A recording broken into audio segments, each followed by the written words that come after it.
নেতা কর্মী তাদের পরিবারের কাছে কৃতজ্ঞতা জানাই। বাংলাদেশ জাতীয়তাবাদী দলের সংগ্রামী নেত্রী দেশনেত্রী বেগম খালেদা জিয়া ফ্যাসিস্টের কারাগারে আবদ্ধ দলের ভারপ্রাপ্ত চেয়ারপারসন জনাব তারেক রহমান বিদেশে দেশান্তরিত অবস্থায় চিকিৎসাধীন ছিলেন। তারপরে ফ্যাসিস্ট সরকার মিথ্যা মামলায় তাকে সাজা দিয়েছেন।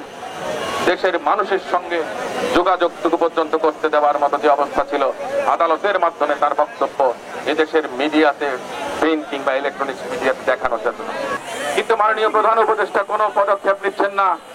আমি ওনাকে বলবো, ওনার যে পরিষদ আছেন সেই পরিষদে উপদেষ্টা আছেন, একজন উপদেষ্টা আমি আপনাদেরকে প্রমাণ সহ দেখাতে পারবো, তিনি যেই এলাকা থেকে নির্বাচন করতে চান সেই এলাকাতে আপনার 144টা মসজিদ, মাদ্রাসা, পীরের দরগা, টয়লেট, আপনার মন্দির থেকে আরম্ভ করে কোনো জায়গা বাদ নাই।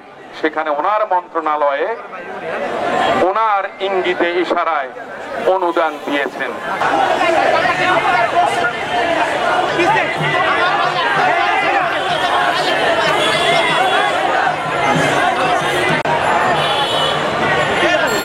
বান্ডেল থাকলে প্রতি সেনমানিতে টাকা বাঁচবে। বিকাশ সেনমানি বান্ডেল কিনে জিতুন প্রতি লেনদেনে।